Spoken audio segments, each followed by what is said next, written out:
tayo sa bahay. Yan na.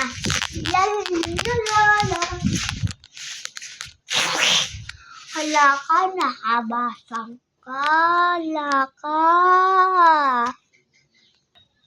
Ha? Hindi ko naman sinasadya pa ba? Sumbong nga kita kay nanay. Susumbong ka talaga kita. 2 beses na ako na ganito. Nilabot ka talaga. Hala, pinangganinan na ako niya. Nandun pa ba siya?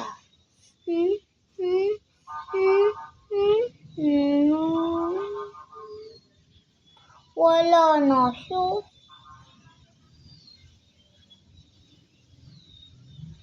Tignan ko nga ulit. Nagtatago ata siya.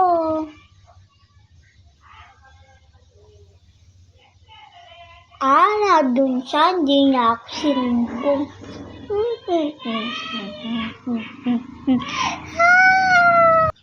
Sinumbong ko na siya.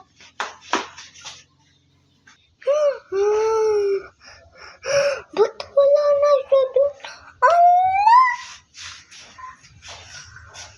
Tignan mo.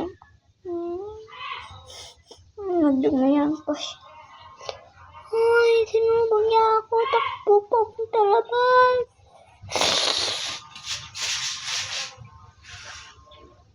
At sinumbong siya. At saka tumakbo siya palabas.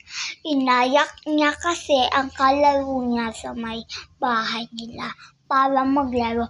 Nakabasag siya ng bote.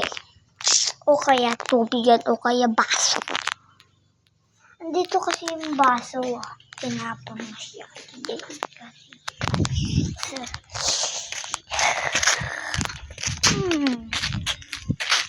Ito siya, oh. Ito.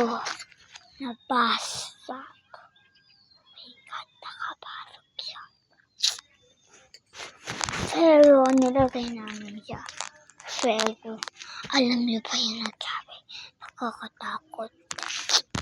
So, ayun na, magsisimula na. Sakto nandito na. Okay, malayo na ako. Pero teka, parang sinusundan ako ng nanay natin.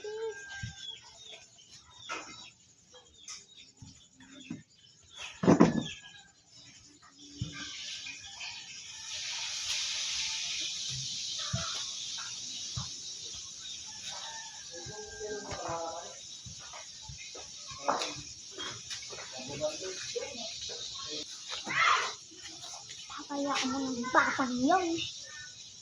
Tara na nga. At ayan, nagtatapos ang kwento.